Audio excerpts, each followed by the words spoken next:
and welcome to the AlienCon main stage. Please welcome MUFON Assistant Area Coordinator Sharon Komorn.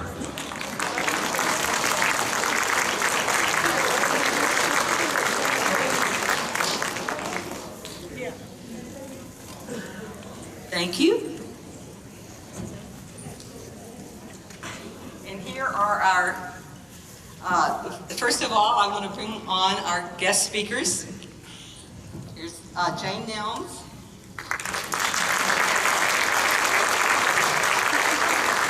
Terry Lovelace. Annie Geckman. And Daniel Allen Jones. Welcome everyone to AlienCon, and thank you for being here for our Experiencer panel. Thank you very much. To start with, I'd like to give a little shout out to our MUFON, Mutual UFO Network, which is for the research of ETs and UFOs for the benefit of mankind. And we are in 43 countries, been around for over 50 years, and we collect data. So we need you to send your information, your experiences, your sightings. Go to MUFON.com and send us a report. Those reports are vital for researchers like myself, like Daniel, and it helps us to collect a database from which we can collect data that helps us understand what's happening in the big picture. So MUFON.com, please go and record. I want to thank all of our field investigators in this attendance, in this audience. If you want to stand up, please do. We have Steve Bates from Houston. We have Tom Morgan from the DFW area. We have Gary Neitzel, who is our Texas State Director, and we have Steve Hudgens, who is our International Director, who is here today. Thank you so very much. We would like to do a quick little homage to a great Texan who wrote one of the world's best-selling UFO books called Alien Agenda. And Alien Agenda was written by Jim Mars, and luckily I was able to film Jim. Daniel Allen Jones has been a chronicler of Jim's life, and he also has been mentored by Jim for many years. So Jim passed away a few years ago, and we want to do a quick little... Can we pull up that video, get that queued up for us? Thank you. As a journalist for almost 50 years, I have talked to too many police officers, air traffic controllers, pilots, both military, commercial, military officers, people who have had high security clearances, and when they all tell you the same story and they're consistent and they all match, then you come to the understanding that yes, all of this is very real. It's an aspect of our world and that does not affect most people on a day-to-day basis, but nevertheless, this is happening and it's real. I was most surprised when I began researching these alien experiences that at that time I mostly felt that they were of a negative basis. What I found was there's an equal number of people who have had the same experiences, but they felt like they were pleasurable and they didn't feel like they were a trauma. In fact, I had one woman tell me she felt like she was an honored guest.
filming for a while. Now I'm going to give you a quick bio on all of our guests. Daniel at the far end over there and myself at this far end over here have been lifelong paranormal experiencers.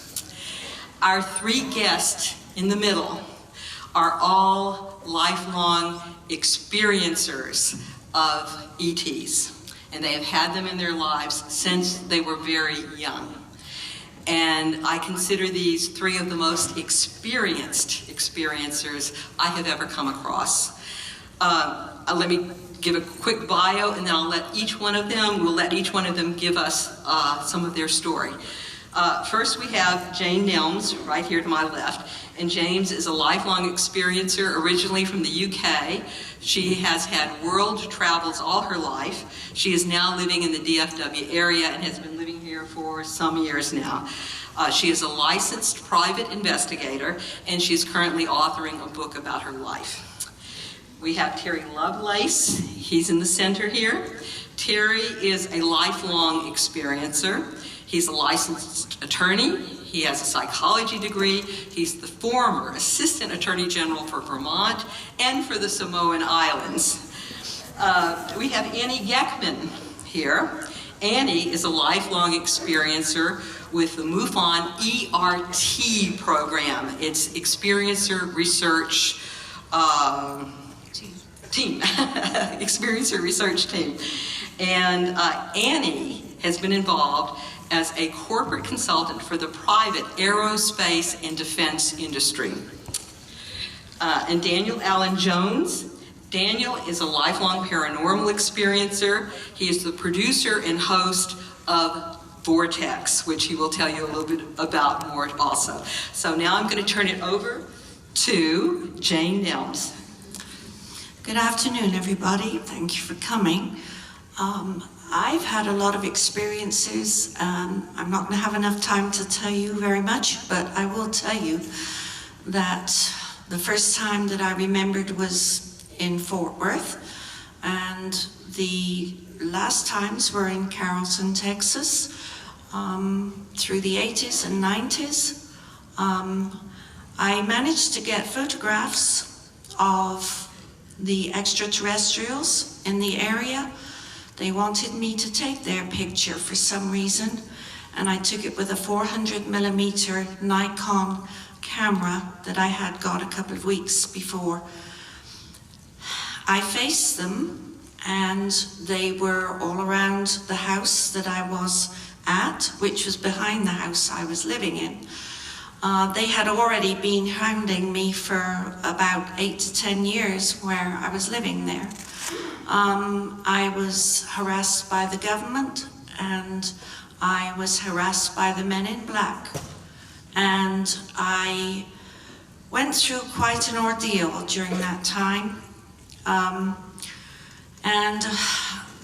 Black helicopters constantly flying overhead, and all kinds of strange things happening.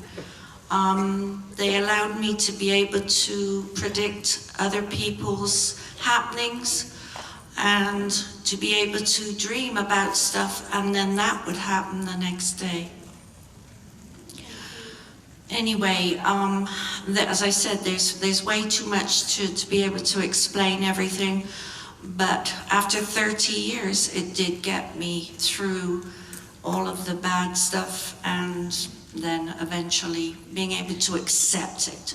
So when they show up again, I'm okay about it. They were at my house on 2015. And you were dealing with which entities, which species do you? The ones that I mainly were dealing with were the 3 different species of the gray aliens. And one of them I do not like, which is I call the Surgeon General. He doesn't communicate with humans, he only communicates with the other grays. And so he is the one that does all the performance of surgeries and everything else on human beings. And I don't like him. But I would face him again because I had to overcome my fears. But it's highly unlikely that he will be bothered with me anymore. Jane, would you like to comment about gathering evidence when you can? Yes, in the 80s, the late 80s, when they kept coming into my bedroom at night and I was being floated through solid material, I was curious as to how they did that. Through my thinking, I kept asking them through telepathy, I kept saying, how do you do this? How do you take me, a human being, through solid material? And while I was alone in the house, which was a 2-story home on a cul-de-sac, they kept telling me 3 nights in a row, they kept telling me seismographic, seismology. They kept telling me to try and remember that. And I didn't know what they were talking about. I knew that was used through earthquake measurements, but to me it didn't mean much more. But apparently they let me know, or let us know, what we are knowing, what we need to know at a later date. So I found out 2 years ago, and I decided to Google extraterrestrials and seismographic waves. And I found this story about that exact thing. And so 2 years ago, my question was answered.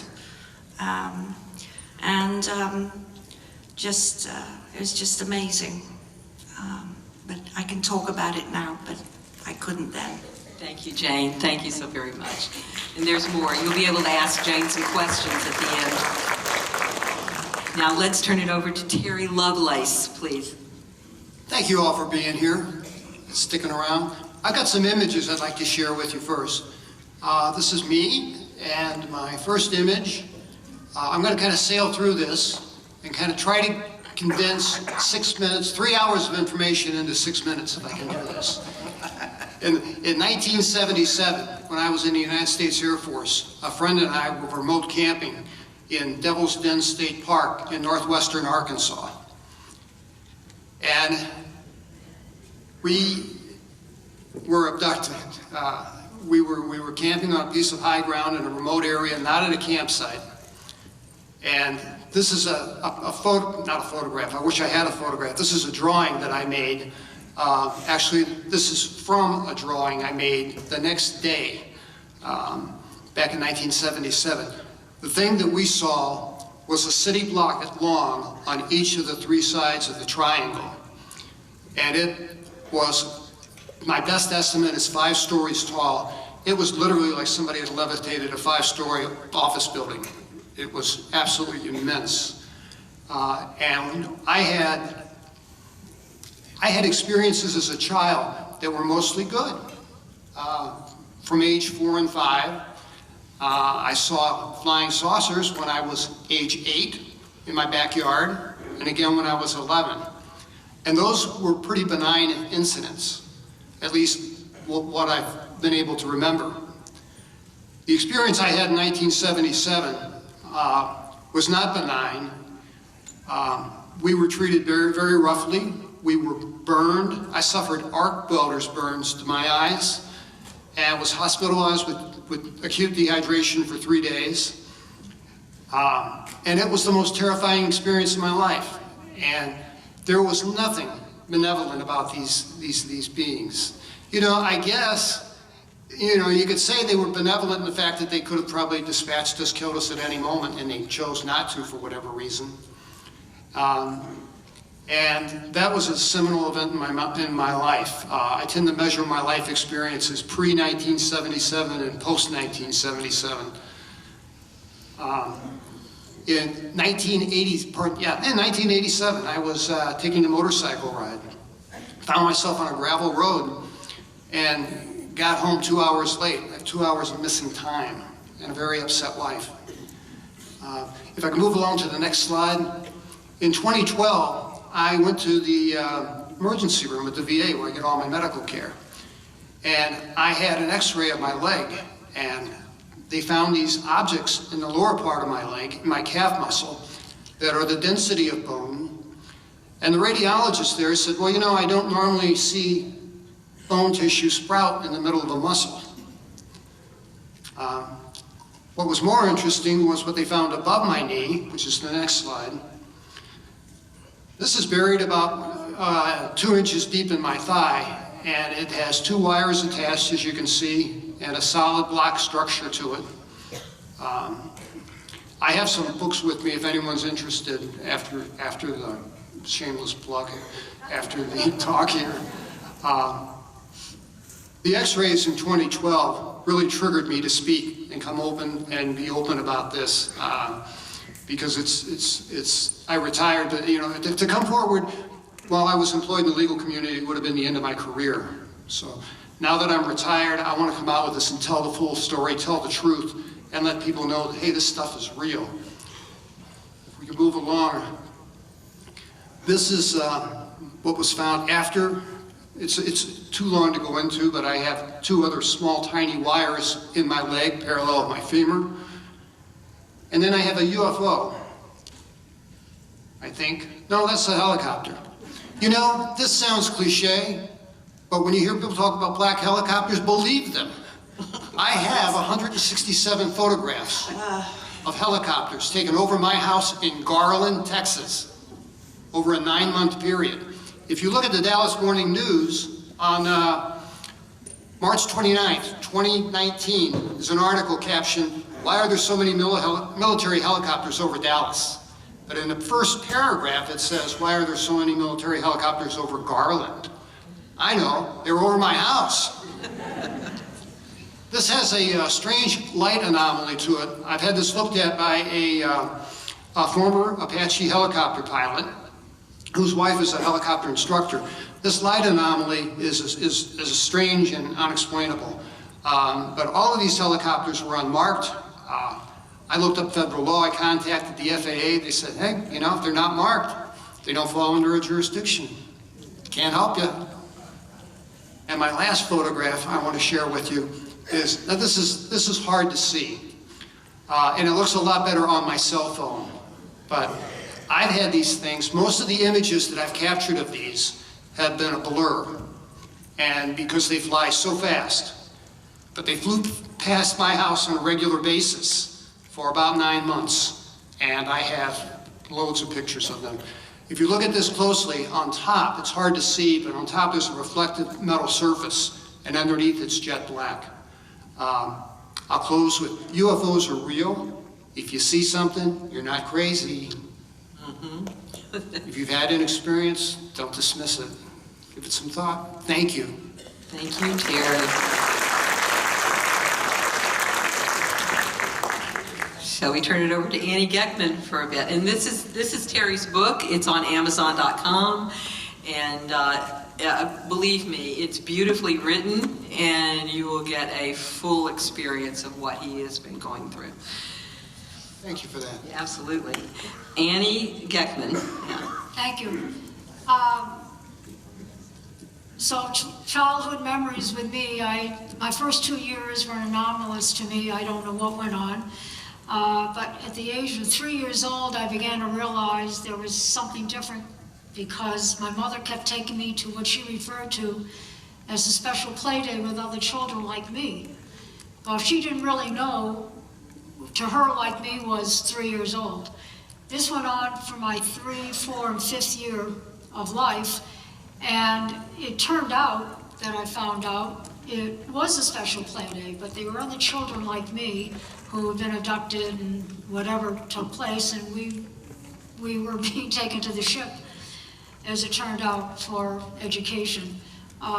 These are things that all came known to me as I got older, though. As a child, not a lot was told to me, but later on it was, but not by my parents. My first family visit, and I say family meaning beings, I was in private school in Tucson, Arizona, and I was 6.5 years old, and I woke up from a nap.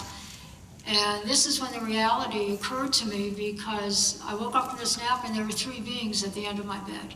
I was alone in the bunkhouse because I was one of the younger students.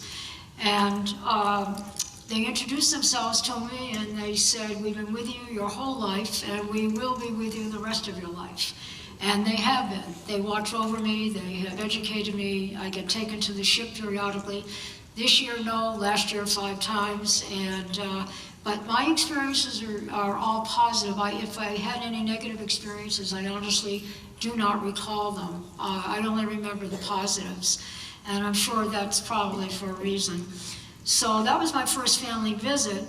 Things went pretty quiet for my years until I was a teenager. They were still with me, they were guiding me, they were teaching me in their own way. Occasionally they would take me to the ship to do more education and teaching me things that I wasn't getting in a formal education here on Earth. Then when I was 17, I was outside doing my usual stargazing. By the way, I was brought up outside of Boston in a community out there. And anyone that knows the Boston area, we didn't have a lot of clear skies at night too much. There were usually clouds. This particular night was loaded with stars. There wasn't a cloud in the sky. And I got a telepathic message to look up. And I looked up and there were 5 ships above me. They weren't 500 feet above me. They were higher than that, but they were still noticeable. And they said to me, we wanted to let you know that we are still with you and we will still continue to be with you the rest of your life. We're here to watch out, educate, and be with you. And then to prove that they were talking to me, they were in a kind of a triangle formation, and the first 3 ships flew out, hovered, turned, came back, reformed in the formation, hovered, and then they just literally lifted and disappeared and said, we'll see you soon. And they did. In my adult years, things continued as normal. This became a daily routine, a life for me. For me, it wasn't unusual, but I could never, ever talk to anybody about it. And there were times it would become a little disappointing and upsetting because just you want to release it to someone, and I couldn't. So in any event, met my husband, got married. We're now 50 years plus married. And the first baby, our first pregnancy, I was in 3 months, and I went back for my 3rd month checkup, and the doctor said, where's the baby? Now, I never had a miscarriage. I would have known. Long story short, the baby was taken. I was incubating this baby for 3 months for someone else. And ironically, jumping ahead a little bit, a few years ago at the MUFON Congress, accidentally, but it happened, I actually met that baby because she was being introduced on stage. And when she was being introduced on stage for a program of hybrids, my beings, who are again always with me, whether you believe it or not, they are, and they said to me, this is the baby we took from you at 3 months, that you've been asking us about all these years. I broke down. I was in tears. So anyway, I asked permission to go speak with her afterwards, just to introduce myself.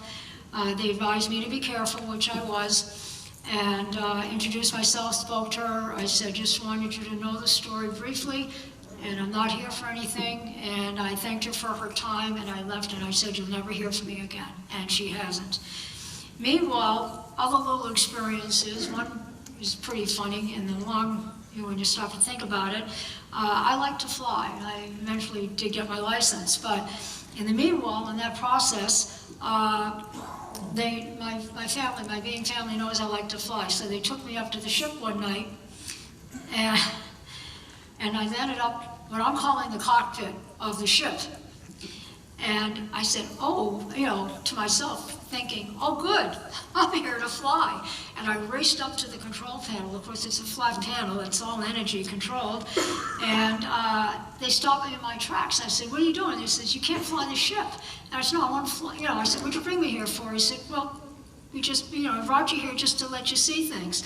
And then they released their hold on me, and I started running up to the cockpit again, up to the panels, and they said, no, we can't let you fly, you're gonna crash the ship. And it was really a kind of a funny thing in retrospect when I was thinking about it, because here they brought me up there for a reason. I thought they wanted me to fly. And they said, no, we haven't trained you to fly the ship yet. And we said, we can't trust you now, we're sending you back. And they sent me back, and I woke up with a big smile on my face. I said, okay, so I know in the future they're going to teach me how to fly the ship. It was interesting, though, because one vision I remember very clearly, along with that whole scenario, was I got a chance, I did get close enough to look out the window and look down.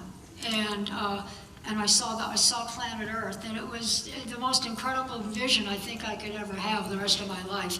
We hear about it from the astronauts. I had a chance to see it from a different perspective also, and it's one that I probably will go to my grave with a smile on my face thinking about it, I'm sure.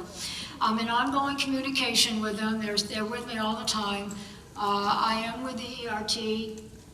And I work with people that have had unexplainable anomalies for themselves, and in most cases, many cases, they're concerned, they're upset, they're actually scared. And what I do is, when I get their cases, I do work with them to help them explain by answering questions and asking questions, and hopefully get them to a position where they can better understand what's going on, not just with them, but what's going on in the world today, because there are a lot more contacts in place. And if any of you do have any more and you haven't been reporting them, I do encourage you to report them to the MUFON ERT, that's the Experience and Research Team. Some people will ask for me as their investigator. You're welcome to do that.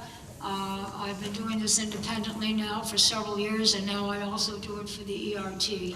And it's there's quite a bit of business out there right now, and I'm sure it will be continuing. They're always with me. Those of you who've had experiences and you have that opportunity, positive experiences with them, enjoy them, and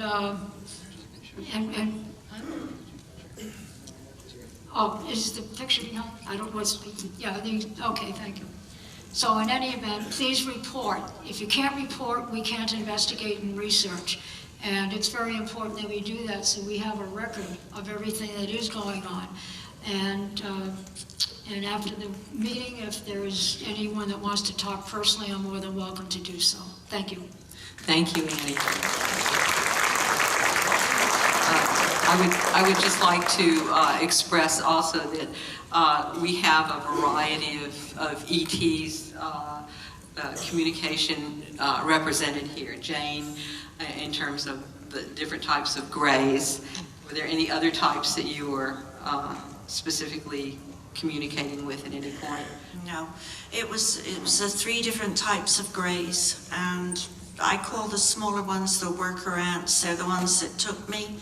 And then there are the ones that assure you that you're going to be all right when you're on the ship.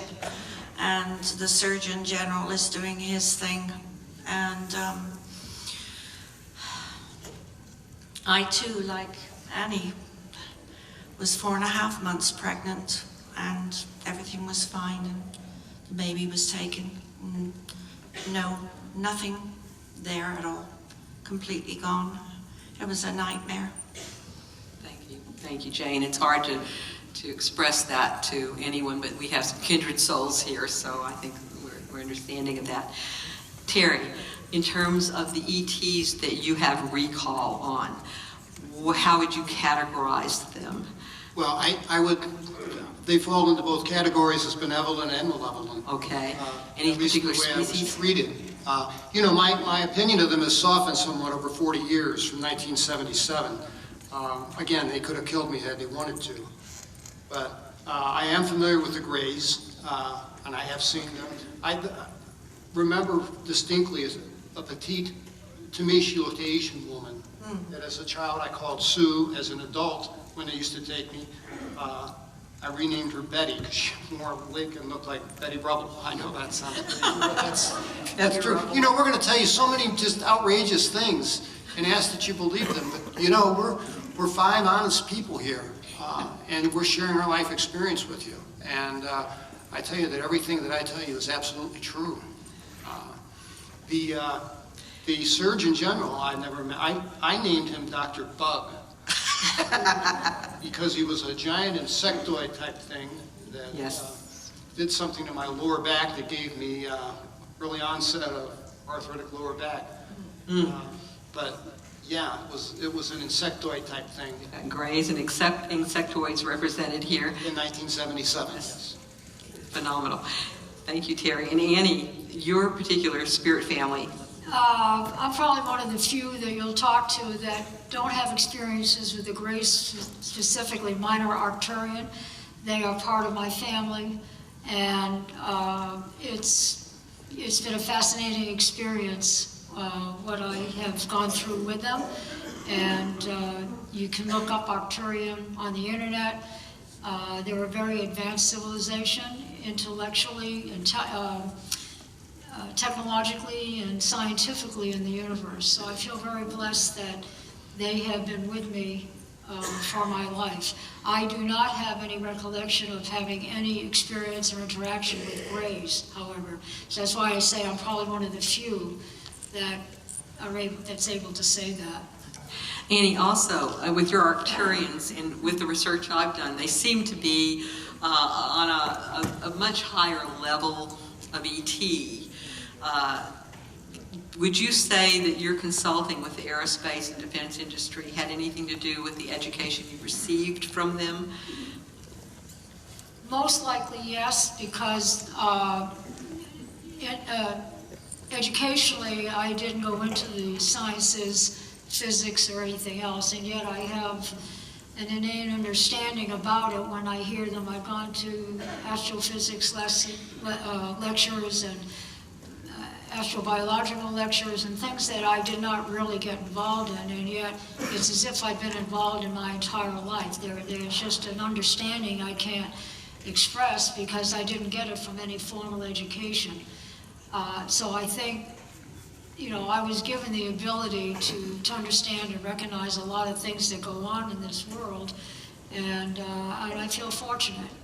Whether I follow it professionally or not is incidental. It's just part of my life, and I enjoy that because it's just something I have an extreme interest in. So I think there is a correlation there. Whether it's indirect or direct, it's a little hard to tell, but there is something there. Thank you, Annie. Thank you. Daniel Allen Jones. Daniel has a wonderful propensity to be able to encapsulate concepts for us in this field.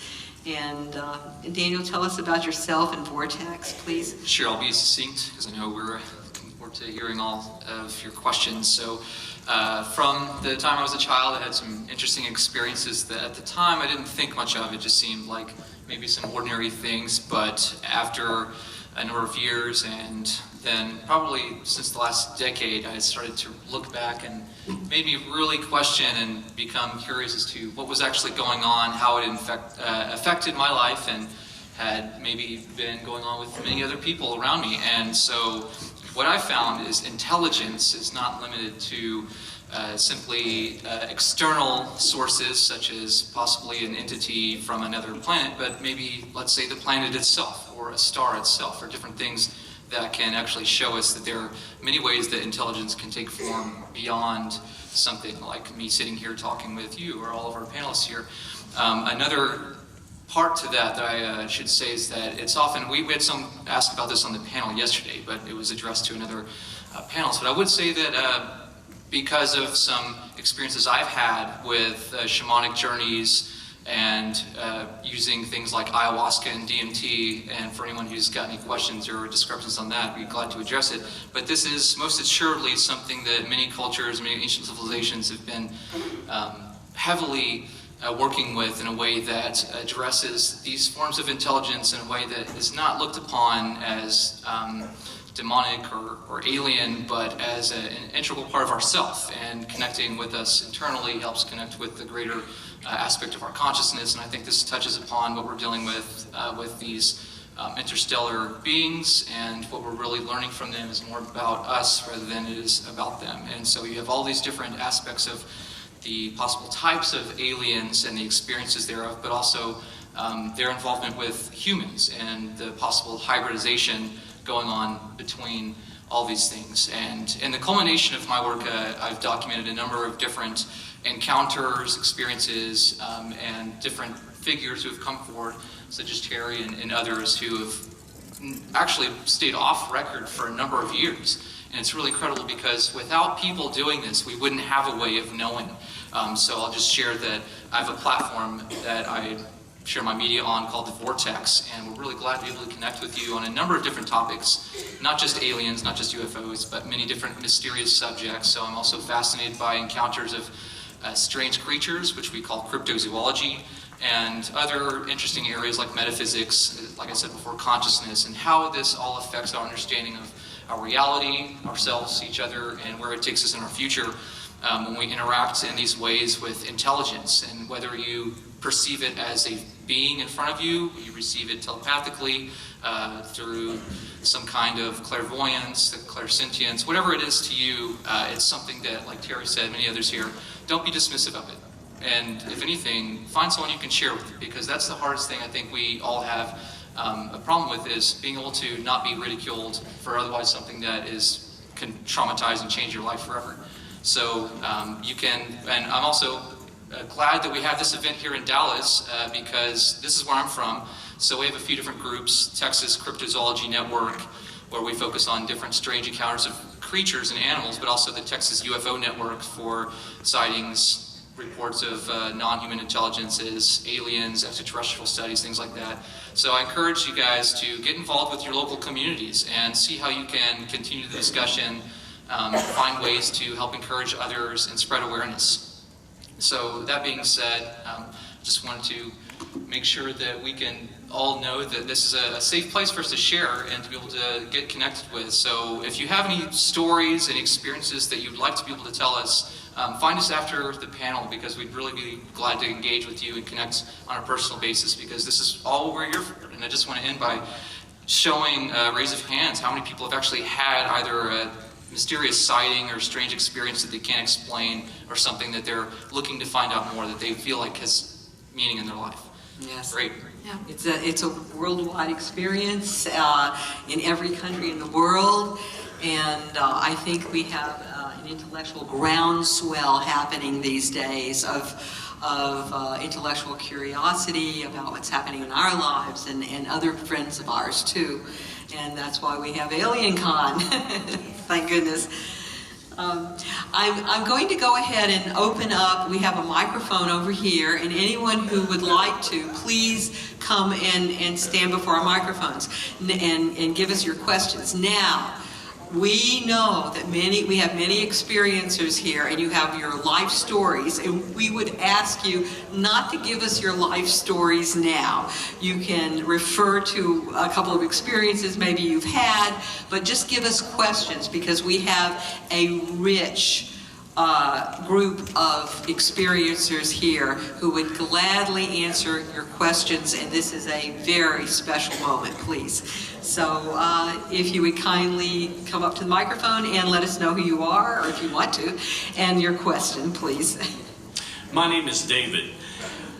Many of us, after hearing your presentations, probably have a feeling of inferiority. Why you? Is there any common denominator between you and other people to explain why you would have these experiences and we're just gab-smacked,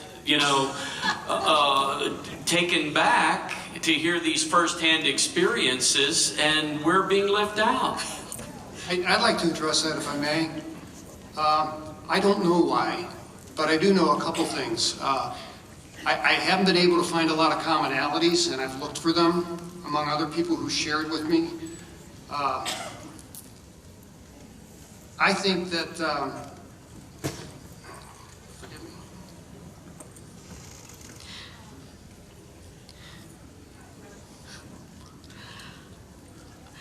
I would like to chime in, while Terry's recollecting something, I would like to chime in that because of the Gallup polls, the Roper polls, there's an Apple poll that's out there, we are finding that between 1.5% to 6% of the population in the United States, and probably those figures work for worldwide. If we have 327 million people in the United States, we're talking about maybe 6 to 18 million people have had abduction experiences. And a commonality amongst almost all abduction experiences is that there is a memory block. You are wiped. We have heard of group experiences where there have been as many as 1,000 people on a ship in a group experience, and nobody is made to be allowed to remember their experience unless something happens. Someone would fall off of a ladder and click, boom, they see it all there. This happened in the Allagash experience, and I talked to Charlie Foltz with this. He and 3 other people were camping. They end up on the opposite side of their campfire on a lake. They don't know what happened for 2 or 3 hours, missing time. And then one of them fell off of a ladder a month later and saw himself and the other experiencers being probed and a medical exam going on, which is totally common. It's exactly what happens most of the time. And the other ones went for hypnosis and found out, and they would never have believed this happened to them, found out that they had been examined, maybe sperm taken, maybe fetuses, or at least a hybridization story. It's a big hybridization program. This is a production for babies. This is what's happening out there. And there are people who think it's a scary thing. There are people who think it's a good thing. You know, maybe we could use a little upgrading so we don't go around killing ourselves and each other and the planet, whatever. So there's a lot of different concepts on that. So you may have had an experience and may not even be aware of it. The commonality, and I apologize for my momentary lapse of memory, but the commonality is it's familial. It runs family lines. Yeah. My father had experiences he wouldn't talk about. My sister is 86 years old. I gave her a copy of my book in 2018 when I decided to put it on Amazon, and she wouldn't read it. And I asked her, I said, "Don't you want to talk about this?" And she says, "I regret that my sister and I couldn't find you when they used to come, the lights would come through the window and they'd take you at night." Oh. And she says, "And that's it. We won't talk about this or speak about this again." Yeah. And that's common. And that seems like a programmed thing, too. It does. Yeah.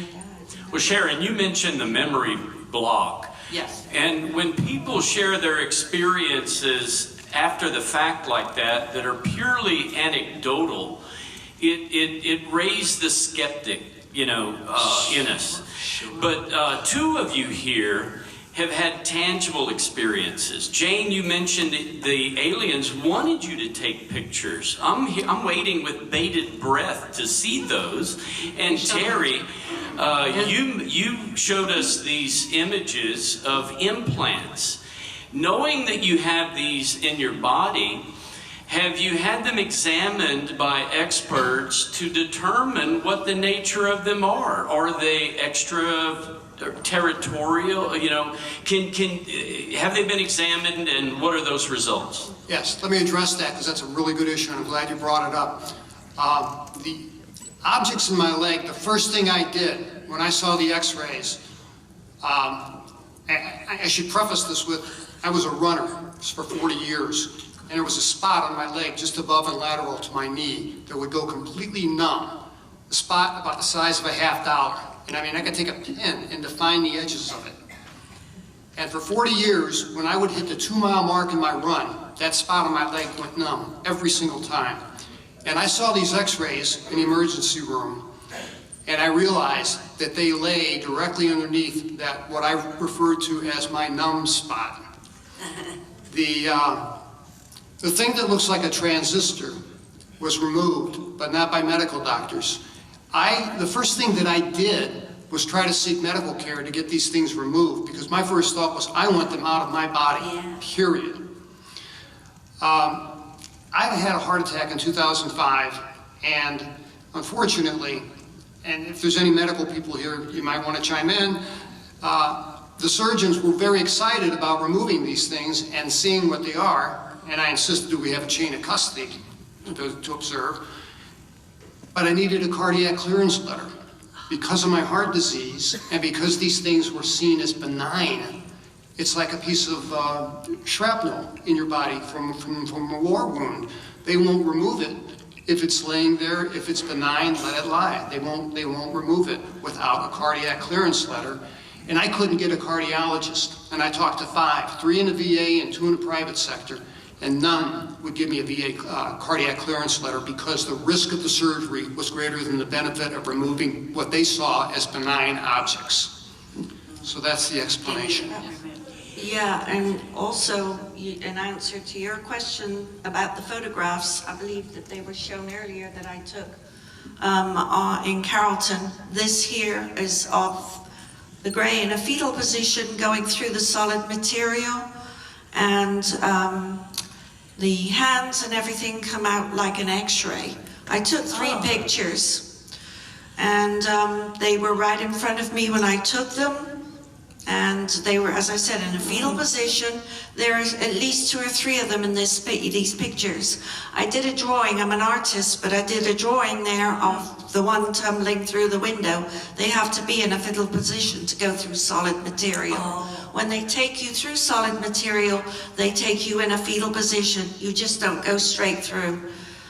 And also the other question that you have is, the answer, to the questions you have, is that my father was a futurist for the British Aircraft Corporation, and he predicted the future on guided weapons and missiles and nano and alien artificial intelligence.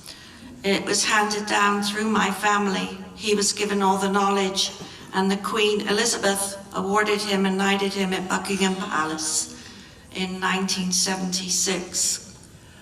And so I get a lot of my information because of the lineage of who they follow through. So I know for a fact that that's why I have had all these experiences. I told my father about it when he was 83, and he sat there for 3 or 4 hours with me, and he said, it's not the ETs you have to be worried about, it's AI. And that was back in the 90s, early 90s. And A5 represents? AI, artificial intelligence. Oh, AR. AI. I said A5, artificial. AI. Thank you. Warned her on that, yes. Thank Hi. you. Our next question? Yeah, I'm ready. Okay. Hi, I'm Jan, and I was going to ask the 2 ladies who had encounters this question. Both of you had been pregnant, and I'm thinking that it was not your husband's child. No. It was a hybrid, right? Yes. That's got to be tough, but it doesn't matter. It's still part you, right? Yes. And the lady with red hair, when you saw your daughter, did she look like you, or was she? Yes. Yeah, there was a strong resemblance in enough ways where I started thinking maybe it was my husband's baby. And in just general appearance, dark hair, the facial features and all were very familiar to me, let's put it that way. Is there any way of proving it at this point? No. So I'm kind of still stuck. But she's on Earth? I'm sorry? She is on Earth now? Yeah, oh yes. Oh, wow. Yes, and I know where she's not in this country either. Oh. And it was a shock to me, but I can only tell you, and I can remember it like it was yesterday when she walked on stage and my being said, this is the baby you incubated for us for 3 months. And that's exactly what I was doing, incubating her. So that's why I have to question, was my husband the father? I suspect, lean more towards the fact that no, she was implanted. And for those that are not familiar with it, the beings can take a human woman, and even if she's had a hysterectomy, so she has no womb, they can create a womb artificially and plant a fetus into that to incubate during a first trimester, and then they remove it. Or if the woman does have her own organs. To do it, they can do it that way too. And the baby just disappeared, and I never bled. I know I didn't have a miscarriage. So no bleeding. But you could have other children. I'm sorry, yes, I've had 2 daughters since then. The next pregnancy happened within, I think, I got pregnant about 9 months later for the next one, and those were fine.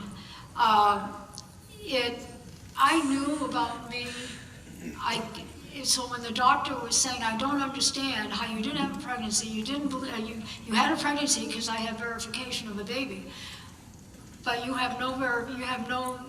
didn't bleed, you didn't have a miscarriage. Yeah. I don't understand it. Yeah.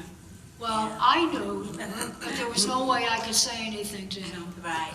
And, in fact, as I said at the beginning, who do you talk to as you're going through this on a day-to-day basis?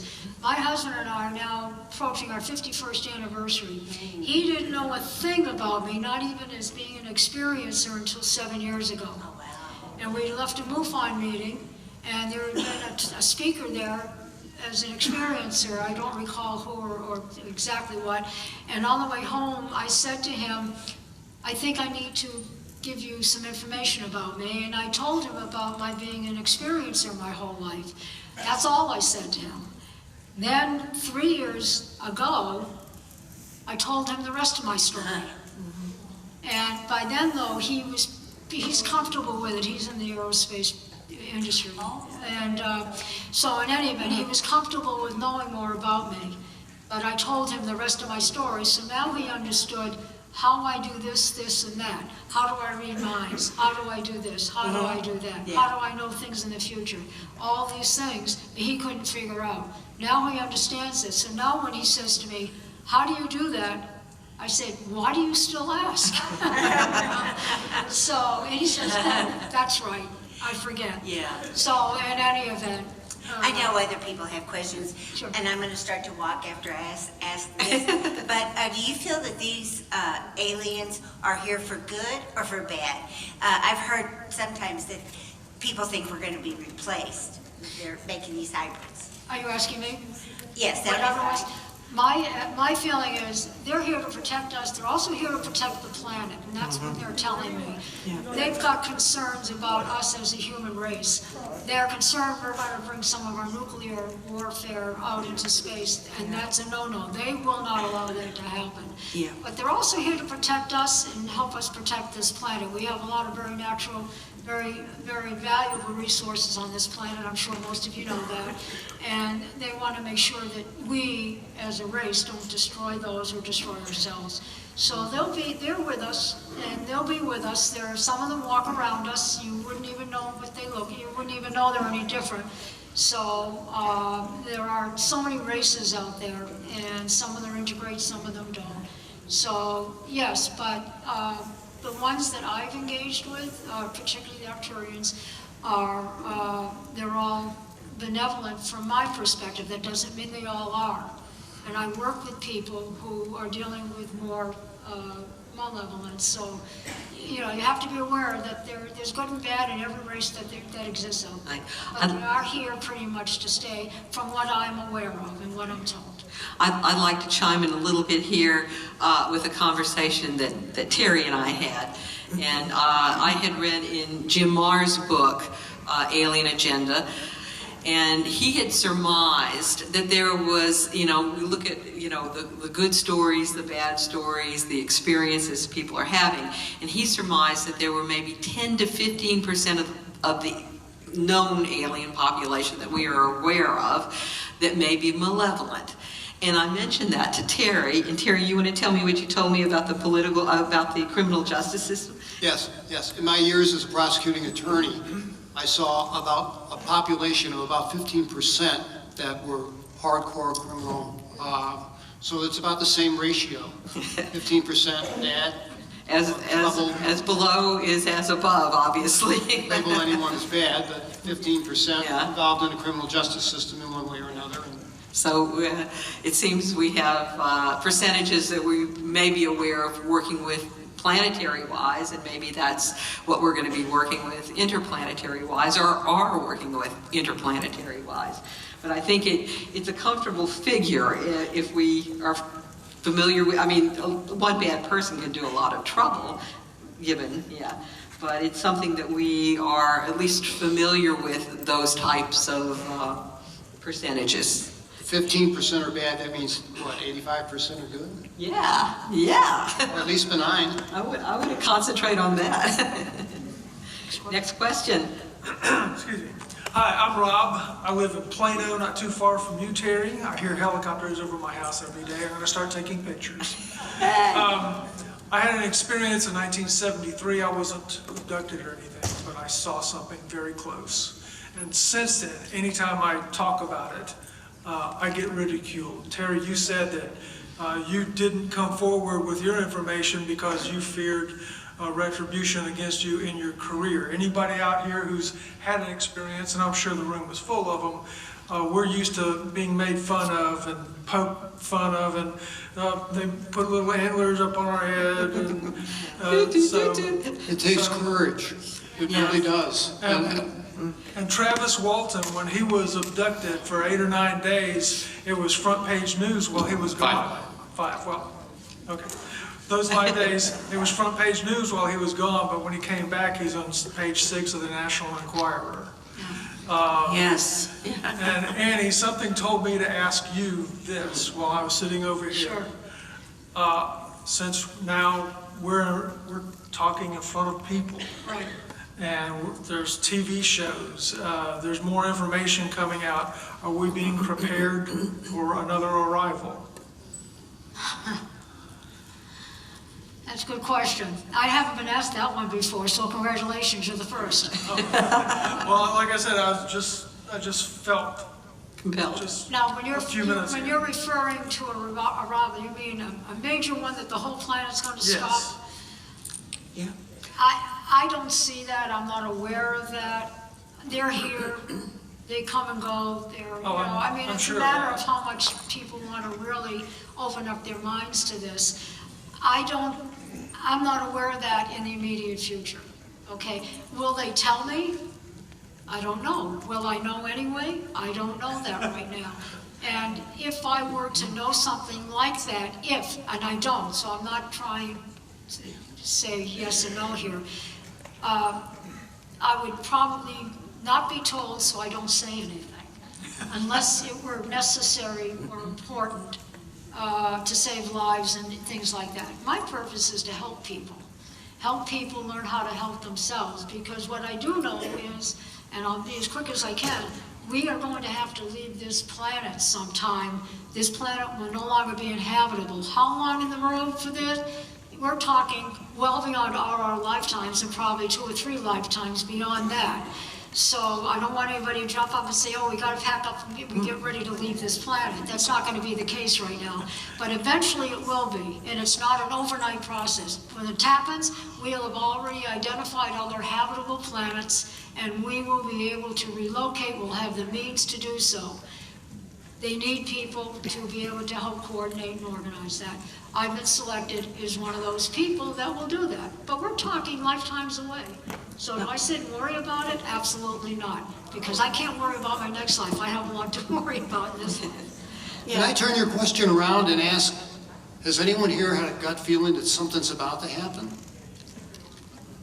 Anyone? On what basis? Just a gut feeling something's about to happen? Well, I'd like to say It's a pretty something vague about question. that too, because I was told, specifically, they showed me a vision of them landing in mass, and this is back in the late 80s, and they showed me visually that I would be working for them, I would be helping people. I did not believe it. I couldn't believe that I would be doing this. I was so afraid.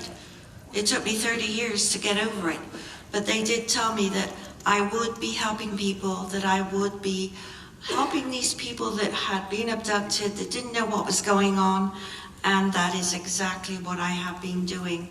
And when I moved out to East Texas, before 2005, I wouldn't go out, I wouldn't turn the lights off at night. I was so terrified because I knew what was going to happen. But as soon as I moved out to East Texas, for some reason, I was able to go out at 5:45 in the morning and run and walk 3 miles in the dark and face them. And I did. And since then, I have not had any fear at all. And the last time they came, which was in 2015, not during the night, during the afternoon, and they sat in there and talked with me. I did have questions for them, but they ask you questions and you try to answer them. They don't waste words. So consequently, when you're trying to give the answer, they're on to the next question. But I did manage to feel the skin, and I did realize that I had a different feeling about them that time. It was June 29th, 2015. And we do have pictures on our trail cam too, from last year and the year before, of who we call the Rye Crew. We call them the Rye Crew. They go around in a scout ship. That scout ship goes to the mothership. It gathers information. There's also a probe that follows. Yes, I have everything documented. Yes. Okay, everyone, I'm sorry we are now out of time. I want to thank everyone for being here. As you can well surmise, we have a vast universe, 100 billion to 200 billion star systems in our galaxy, and 100 billion to 200 billion or more galaxies in our universe. So this is what the Kepler and the Hubble have shared with us. We know we live in a vast universe, so just keep your hearts and souls open to whatever else is out there. Let's all stay curious. That's what seems to promote us further on into our lifetimes. Thank you very much, everyone. I know there are a lot of people looking to ask questions. Please get with us afterward and share with us. We'd like to interact with you. So we'll see you here after we're off stage.